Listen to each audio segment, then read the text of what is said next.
Folks, we'll get started. You're very welcome, and thanks for coming along on a Thursday afternoon. A very nice, pleasant, feels like a spring afternoon, unfortunately. But look, we hope you get something out of this event, and we have a great panel of speakers. I suppose the reason why I decided to host the event was I'm on the Trade Committee in the European Parliament, and really concerned about the direction of travel. Some of you might be already familiar with all these trade acronyms like TTIP and CETA, Mercosur, that have been floating about for a long time, but it really feels like there's real momentum now behind them and getting them passed, and they're using the Donald Trump tariff wars as a sort of excuse, and that's why the title of today's event is Never Waste a Good Crisis, because it's very, very clear that the European Commission is using all of the uncertainty with Donald Trump to try and railroad through some of these trade deals. I'm not going to go into the details because I said we brought in an expert group of panellists today who each kind of have their own specialty when it comes to trade policy, and Kieran is going to be your facilitator today, so I'm going to hand over to Kieran, and then we'll have a Q&A after the panel discussion. Thanks, Lynn. I've just been asked, people if anybody would rather sit near the front, nobody got it,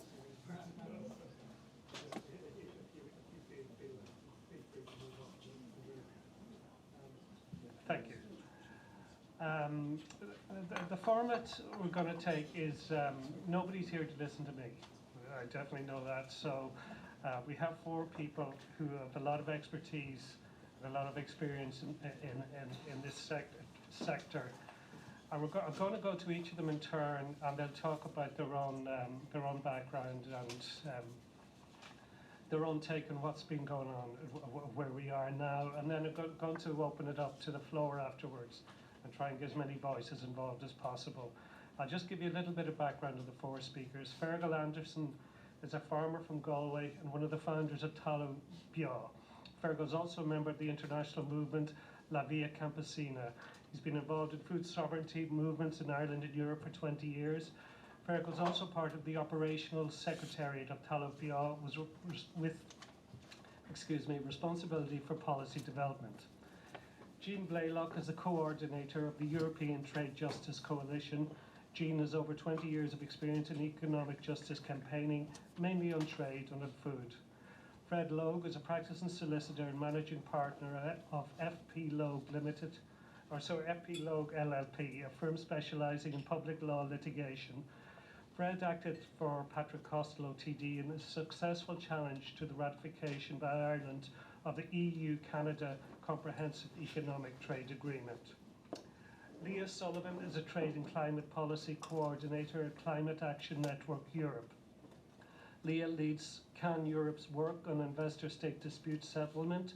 She previously worked as the coordinator of the European Trade Justice Coalition and as a trade campaigner for War on Want.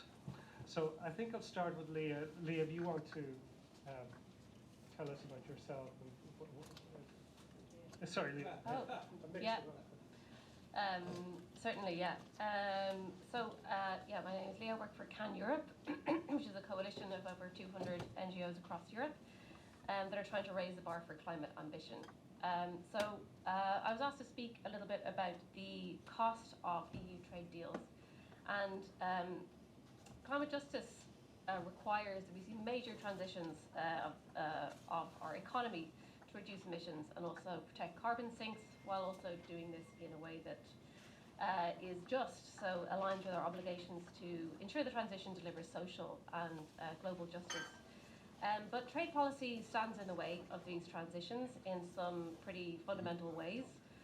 And one of the most significant ways that we see trade as standing in the way is through investor-state dispute settlement, or ISDS. And for those who are new to the topic, ISDS is a provision in trade agreements that enables corporations to sue countries if countries introduce policies that affect the profits or the potential future profits of those investors. So ISDS claims can be brought about anything. They've been brought over the phasing out of coal, oil and gas in line with countries trying to keep their Paris climate agreements. They've claims have been brought against countries reversing the failed privatisation of water and health services. They can be brought against countries banning a mine, where allowing that mine would poison the water supply and thousands of people. They've been brought over countries raising the minimum wage, or introducing plain packaging on cigarettes as a health measure, or introducing taxes on corporations making massive windfall profits.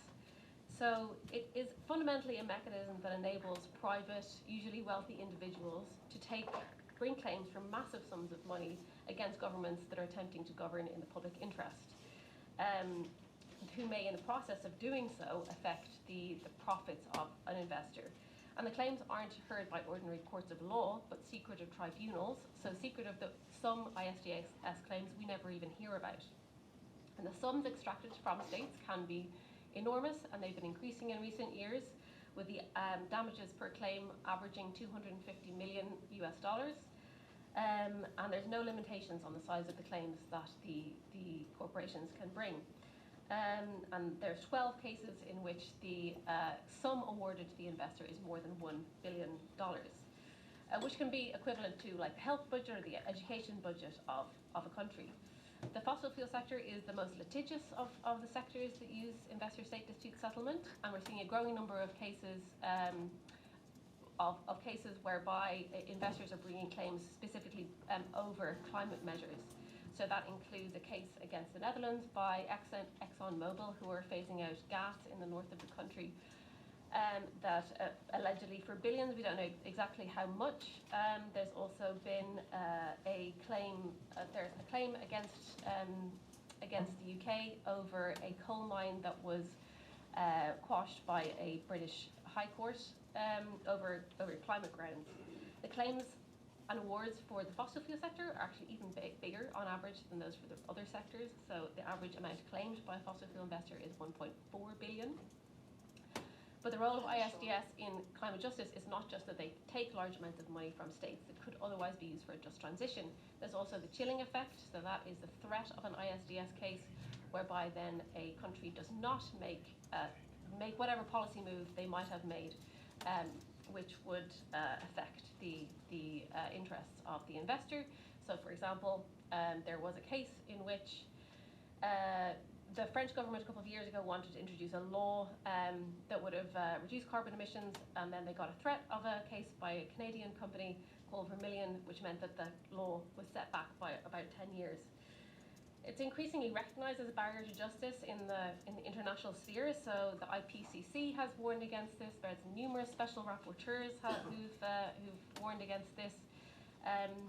The COP this year will see 2 events for anyone who happens to be going. A little plug. There's going to be 2 events happening on the 14th and 15th of November that highlight this threat of ISDS to our climate goals. And it was also mentioned, for those nerds in the room, in the Baku to Belém roadmap, which came out apparently this morning. There's also a big global north, global south divide when it comes to ISDS, being that most of the investors come from the global north and most of the respondent states are global south countries. And you might reasonably wonder why a country would sign up to this, which is because they're typically told that signing up to ISDS is going to help increase investment, but there's actually no information to suggest this is the case. So the good news is that some countries are moving away from investor-state dispute settlement. There are countries that have terminated their bilateral investment treaties or leaving treaties with ISDS, like the Energy Charter Treaty. This is kind of not as cut and dry as you would hope, because there's also these things called sunset clauses in trade deals that mean essentially that the ISDS provisions remain in place for a period of time, could be 10, 20 years after a country has withdrawn. So controversially can be sued after they've actually decided to withdraw from a treaty. So talking about Ireland, Ireland's exposure to ISDS is not as great as some other countries that have a lot of bilateral investment treaties, but Ireland is still a member of the Energy Charter Treaty, despite the government having said that they would leave this treaty in June 2024. They still haven't done so, so they're going to require some more pushing. Maybe we'll talk about that later. And this is the Energy Charter Treaty is the most used treaty for ISDS claims, particularly around climate measures. and a growing number of European countries, I think we're at like 13 or 14 now, countries have withdrawn, as well as the EU itself having already withdrawn from the ECT. But that's not the only bad part of the story, because with the Arbitration Act, which is something, a piece of national legislation that I think we're going to hear a bit more about later on, where the Irish government is actually attempting to introduce a mechanism that would enable the government to sign up to ISDS in other trade deals, which is a really, really worrying development and something that should be resisted. I don't know how many minutes I'm at now. I could continue. Okay, so ISDS is not the only way in which trade undermines climate justice, but it's a kind of a huge topic, so I'll kind of limit my comments to some that are more prominent, particularly in recent trade deals, and also kind of respond to what I was asked to speak to. So, I mean, and the context of all of this is the fact that the way that the EU does trade is changing, and this is impacting climate. So over the last few years, we've seen a shift in trade policies. The EU has shifted to this strategy called open strategic autonomy.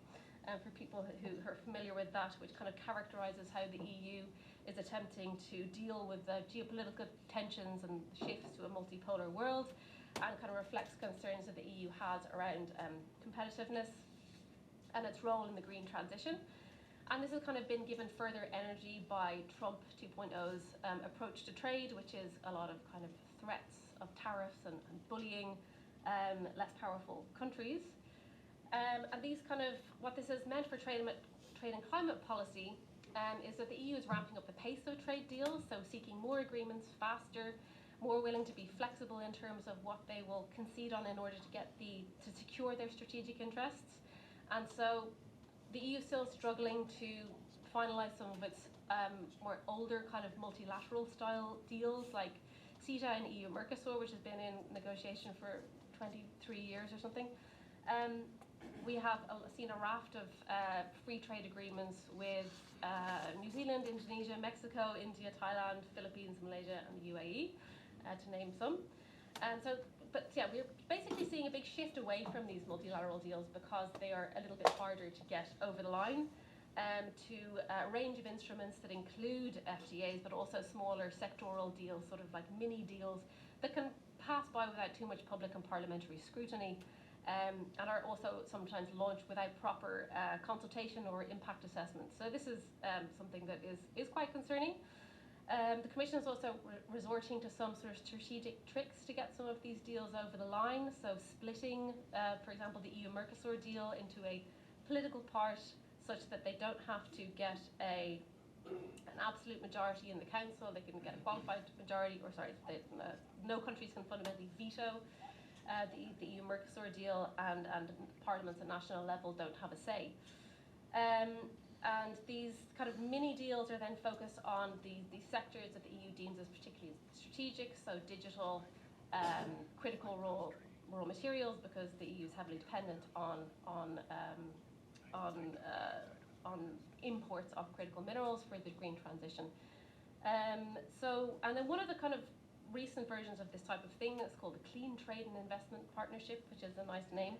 There's only one seemingly with South Africa so far. It's been a little bit hard to know what the implications of this are, because it was launched in March with some fanfare but actually didn't contain anything at that point, and they've negotiated for a number of months, and now there's an MOU, but it's not yet public. So a lot of my sort of ideas about what it contains and what my concerns are will probably have to be double checked when we see the final text. But yeah, perhaps Lynn or others know more about this. You can confirm or deny. This kind of agreement is supposed to diversify EU supply chains, enable better access to raw materials. But it's concerning for a number of reasons. It's because it really kind of seems to lay out the red carpet for European businesses. The description of the CTIC from officials echoes much of the deregulatory language that we've seen from the Commission with regard to so-called simplification or really deregulation agenda. It's been described as a shell for putting businesses on a privileged platform and cutting red tape for businesses, which raises alarm bells because we don't know what that cutting red tape means for the communities affected by those investments.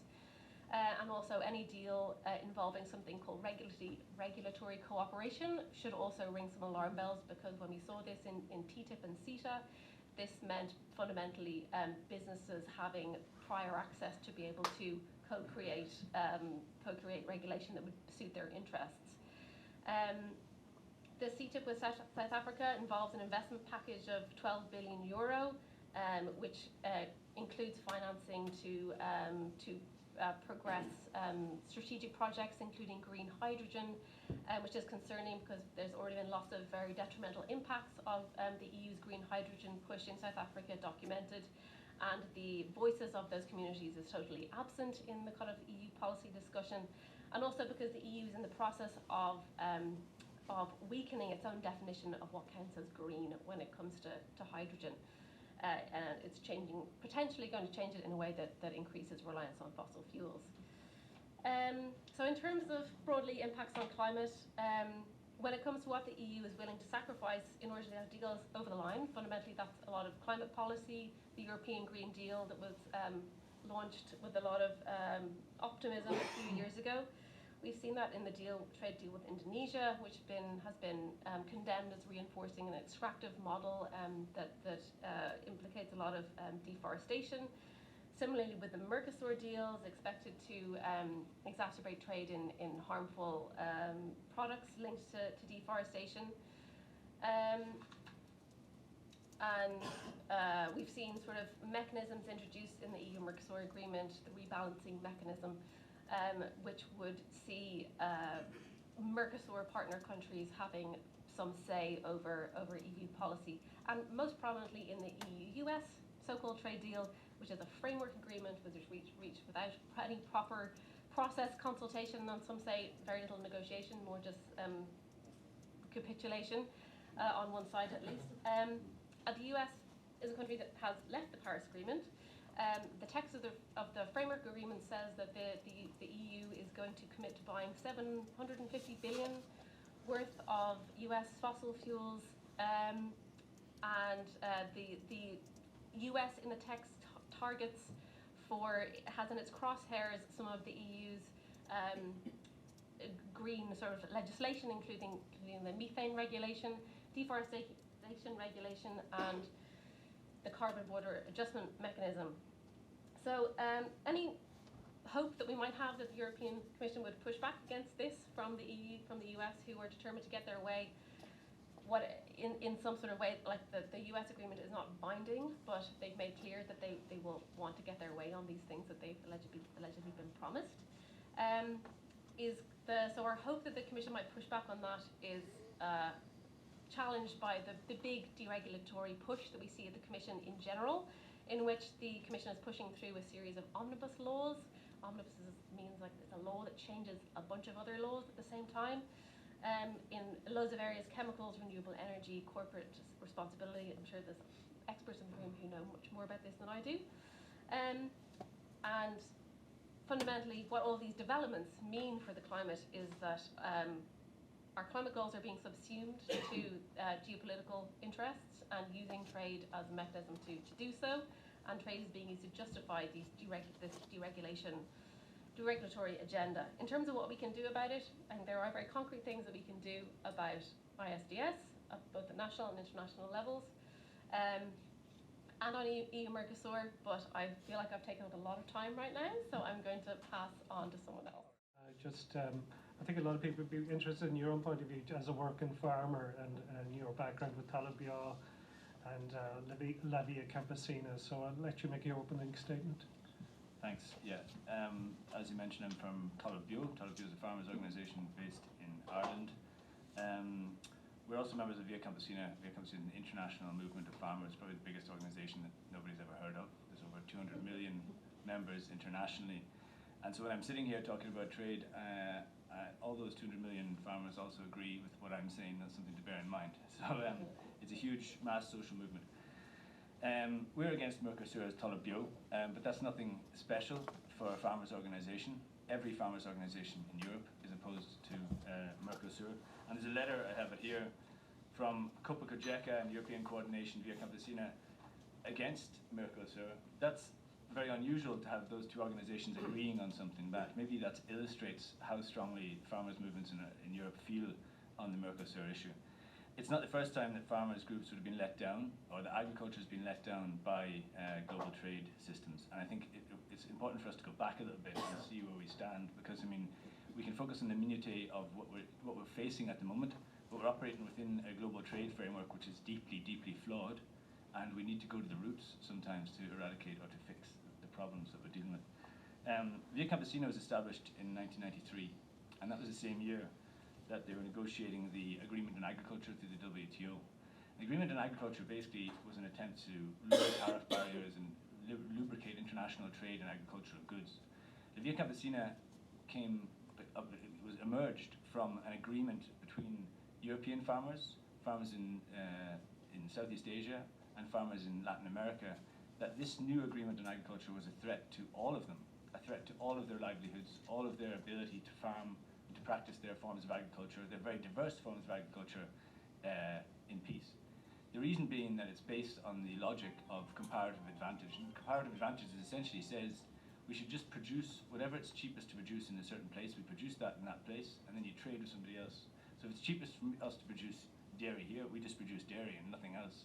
While they produce grain in Canada, they produce wine in France, they produce soybeans in Brazil, and we all trade on a global market and that everything's fine. The problem with that model is that it eradicates local cultures. You can take the culture out of agriculture, and all you're left with is agribusiness corporations. You've no people working the land, you've no one upholding the diversity of agriculture that exists across the world, diversity of food cultures. And those cultures are at the root of a lot of the things that people love about the places that they live. They're the root of our identity, they're the root of our language, and I think the loss of all those things is a loss of not just, I suppose, jobs in the countryside or farming, but the loss of a whole culture and identity of place. So that's the origin of the Via Campesina. That also impacted on our European level policies. It impacted on how the CAP is organised. So Europe could no longer directly subsidise its farming systems. It could no longer set minimum prices for agricultural products in Europe. It was forced to shift to another system, which was essentially subsidising land, ownership of land. That was regarded as non-disruptive subsidy in the trade systems. Unfortunately, that is, of course, extremely disruptive still, because it still allows European farmers to sell produce on the global market below the costs of production.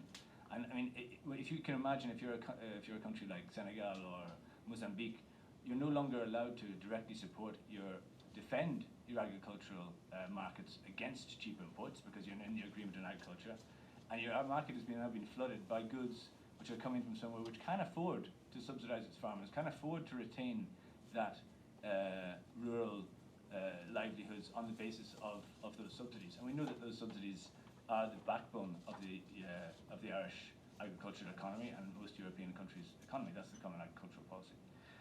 So food sovereignty talks about something else, and Via Campesina already originated this term, food sovereignty, to try and counteract that move towards the WTO model. Food sovereignty is a right and an obligation. It's a right of us to be able to defend our own agricultural markets against low-cost imports, a right which you'll now hear many farmers' organisations like the IFA talk about and say, yes, we don't want these imports coming in from Brazil, but it's also an obligation not to interfere in other countries' markets, not to interfere in the markets of a third country and undercut their agricultural production. In a perfect world for Via Campesina, every place is able to retain and enhance and hold an agroecological mode of production that feeds people first, that looks after the planet, and that is ultimately aimed at ensuring that we all have the right to food. We're a long way from that, I think. In Ireland, we're a long way from that. In Europe at the moment, I mean, as we all know, Europe is the largest importer of fruit and veg in the world, largest exporter, one of the largest exporters of food in the world. So food has become a geopolitical trading bloc, trading tool. Even though, as I said, Via Campesina look for an exceptionalism for agriculture inside the World Trade Organization rules and inside these kind of agreements, they would say agriculture is not like a normal commodity. It's not something that there's variations in price of production, which constantly, there's variations in potential yield, so supplies can change over time.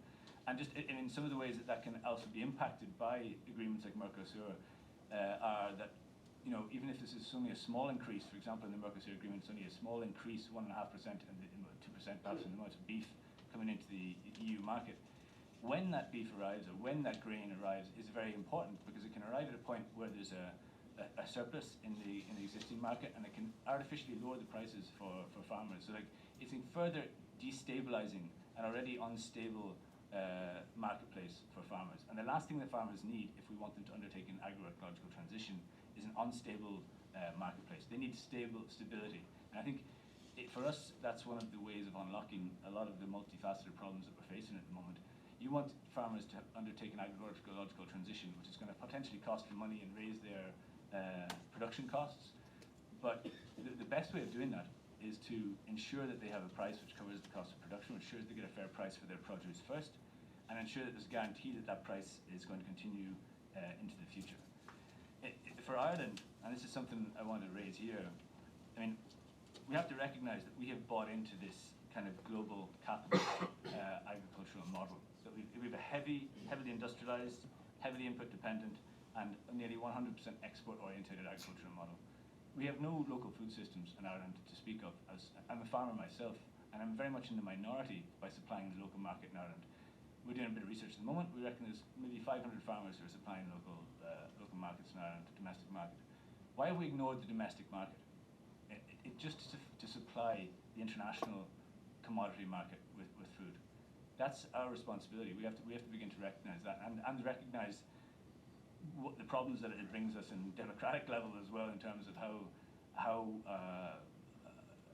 that control is leveraged. I think it also asks us to demand coherency from farmers' organisations. I'm a farmer, and I'm in a farmers' organisation which is willing to say that Ireland also needs to change its export-oriented agricultural model, and you can't have your cake and eat it too, and demand no imports at the same time as you want to export dairy powder into West Africa. That's not acceptable.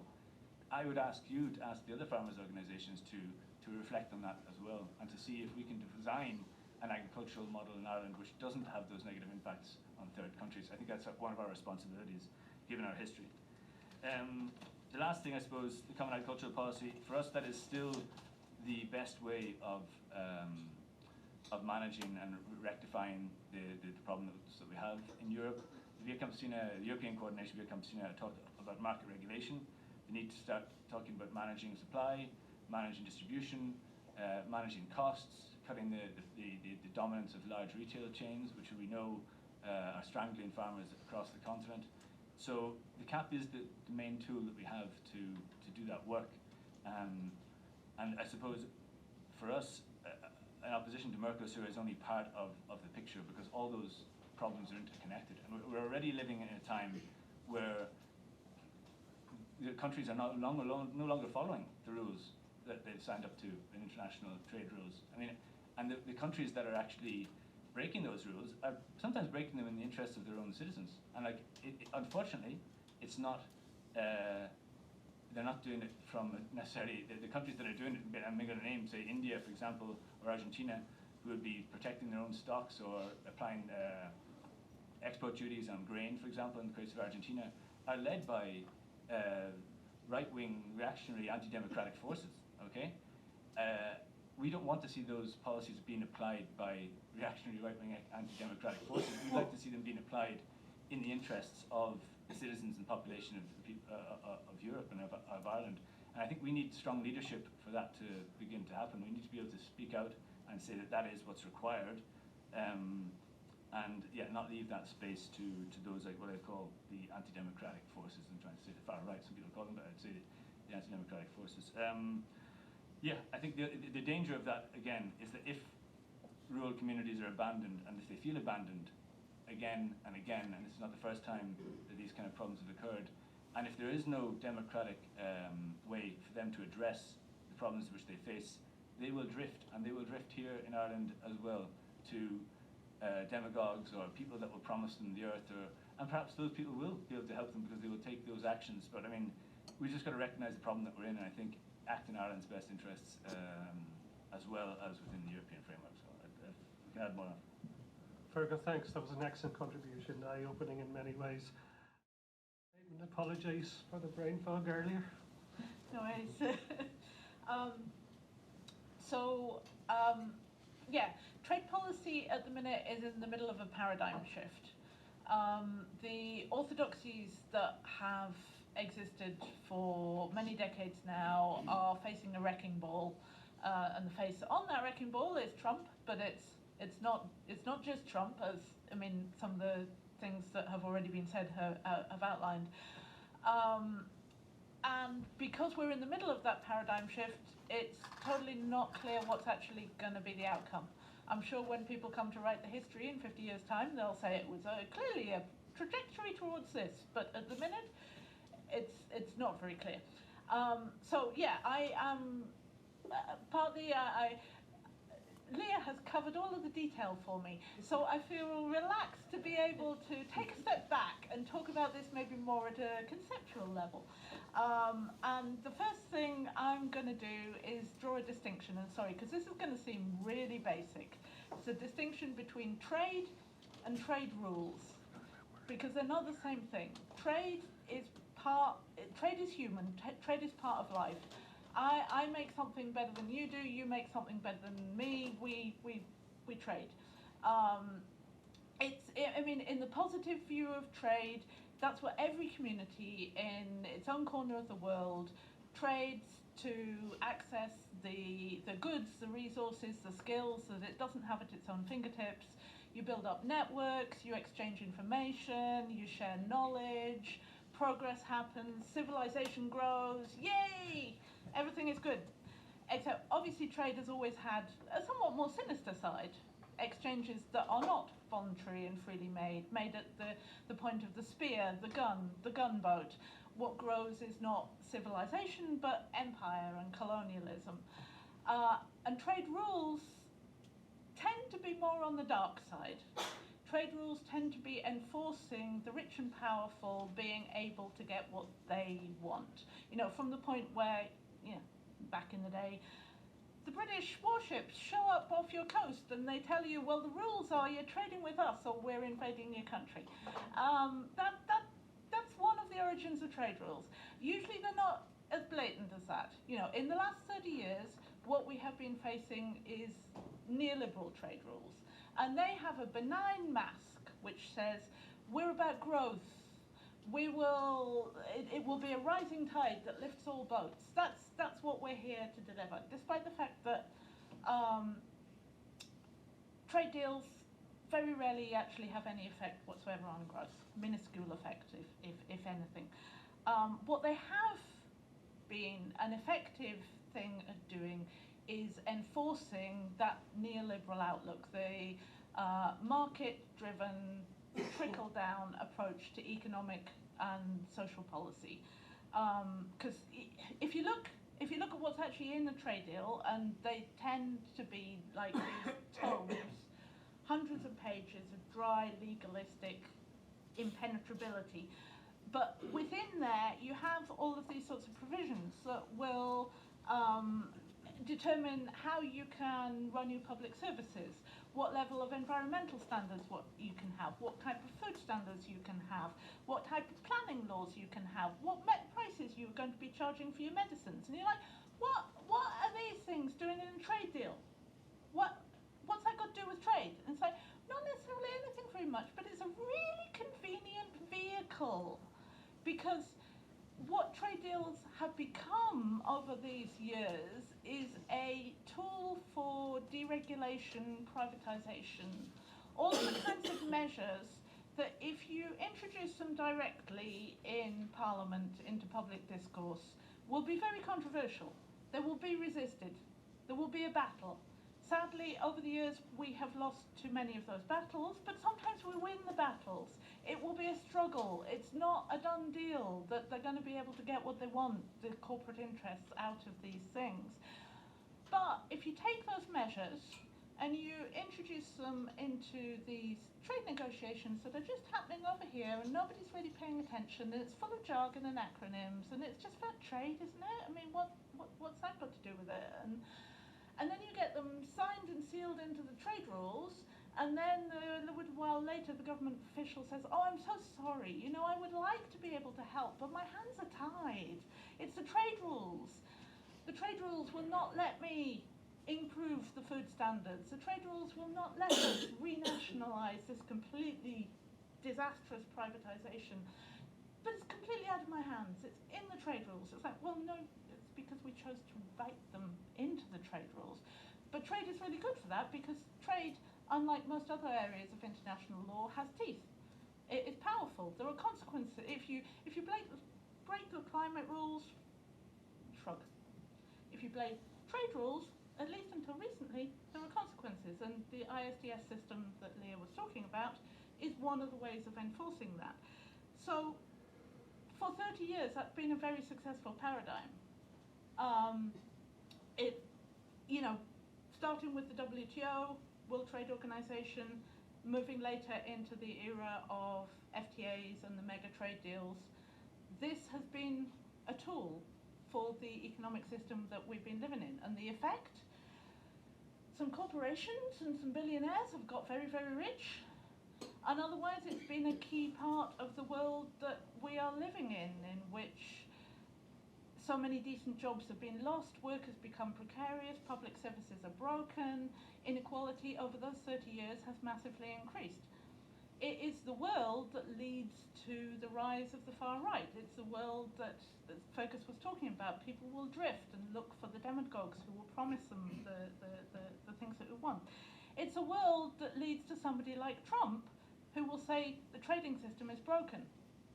Because all through these 30 years, we have faced these mainstream politicians who will keep saying there's no alternative. Trade has to be this way. This is the only way you can do trade. You just have to put up with it. There is nothing outside of that.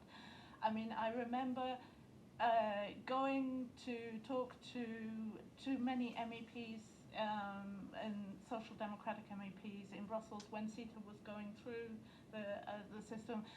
Some of them are good. Far too many of them were like, no, we can't question the neoliberal order. It has to be. And so, I hear several times people say, you have to acknowledge Trump sometimes really is good at summing up a problem, usually in quite a distorted way, and then the second half of his sentence, what he says you should do about it, and you're like, you what? But the problem he acknowledges, and Trump acknowledges the trading system is broken. And then the you what part, he's like, it's broken because US corporations are not making enough money. And the entirety of the rest of the world is, But in a sense it's true, because those rules 30 years ago were written for the interests of US corporations, and for a long time they enabled US corporations and European corporations and Western corporations generally to make money.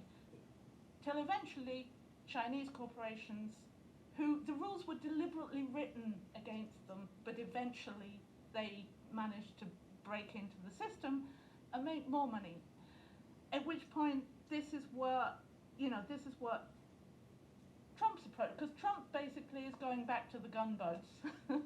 He's taking the benign mask off. He's just like, you're trading on my rules, or he hasn't invaded anybody's country yet, although I'm waiting for Venezuela.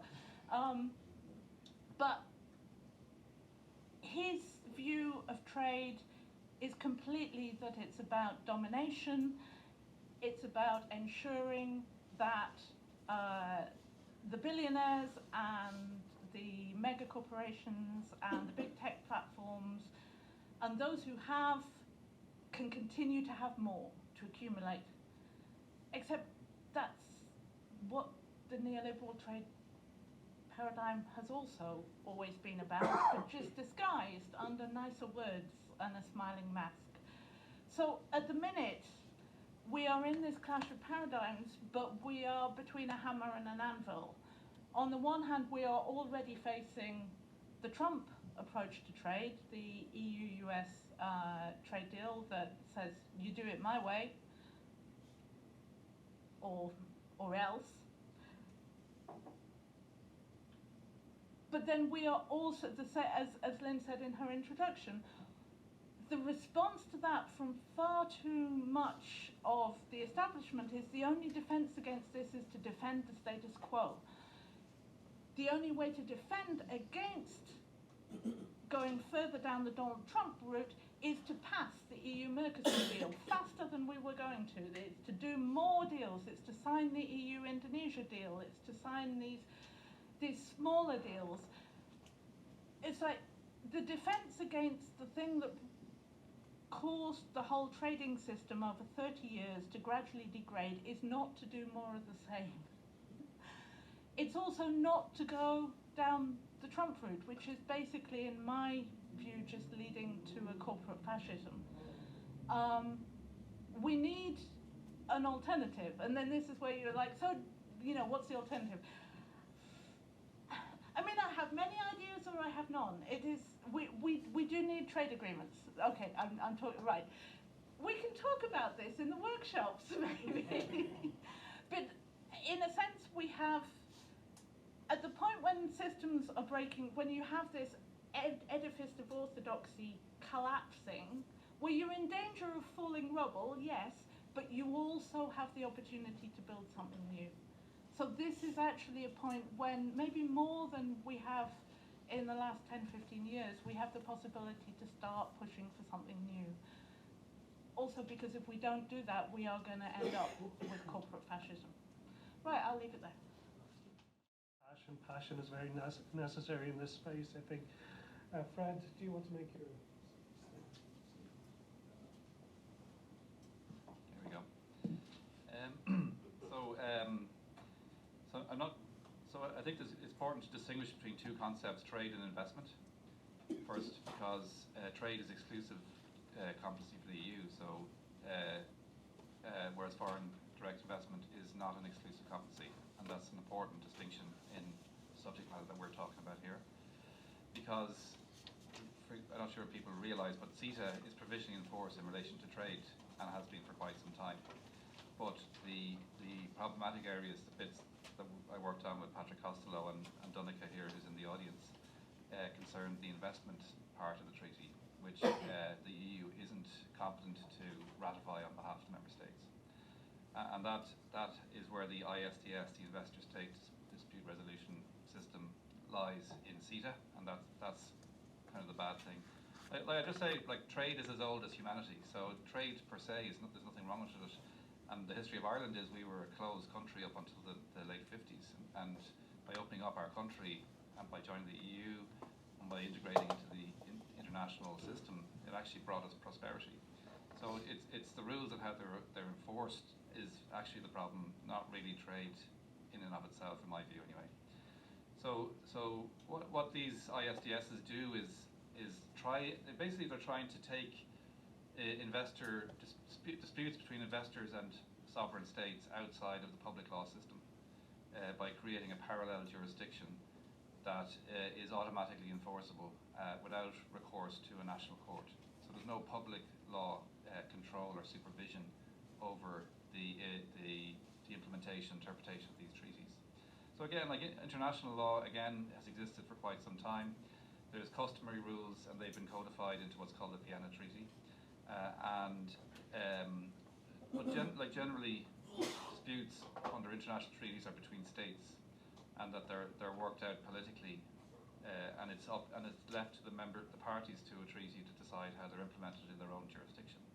So what's different about ISDS is that the implementation is in the treaty itself, and it's done in such a way that it's reversed into the international arbitration system, which is based on two international treaties that were essentially designed, or at least one of them was designed for private arbitrations, commercial arbitration, which is a tool to allow effective enforcement of arbitration awards, so that you don't, if you have a cross-border commercial dispute, you don't have to go to individual countries to enforce it. It's automatically enforceable through these treaties, and member state courts simply just rubber stamp them to give them the force of law in a member state.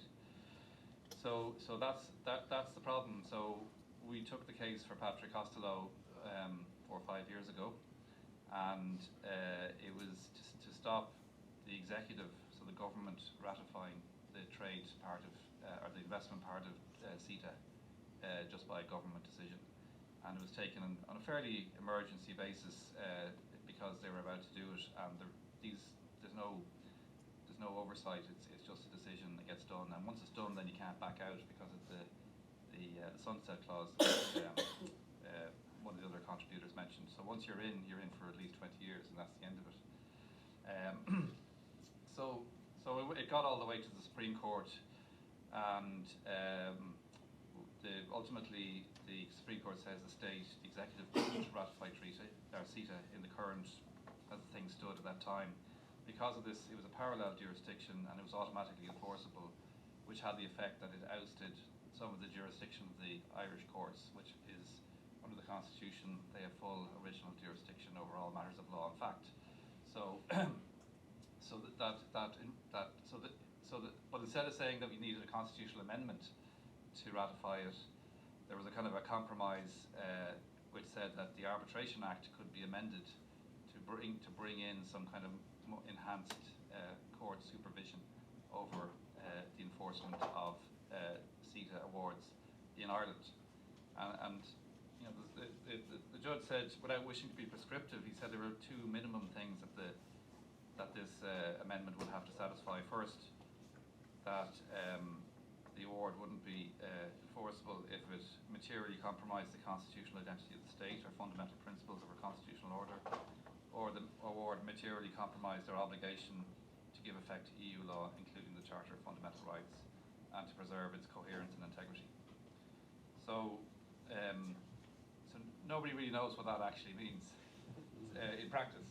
So because it wasn't being prescriptive, and it was only at a minimum. So there might be something else. So our view was it would be very hard to implement that because it's just so vague. So what does it actually mean? But the government now, new government, is trying to implement it, and there's a heads of bill, Arbitration Amendment Bill 2025, and they've just simply put in that the Minister for Foreign Affairs and Trade may prescribe international agreement where the arbitral awards are enforceable, except for similar language, but not exactly the same as the Supreme Court said. And they've been making noises and quite, it's kind of accelerating again about that they're going to push to make this amendment that will then enable the government to ratify CETA.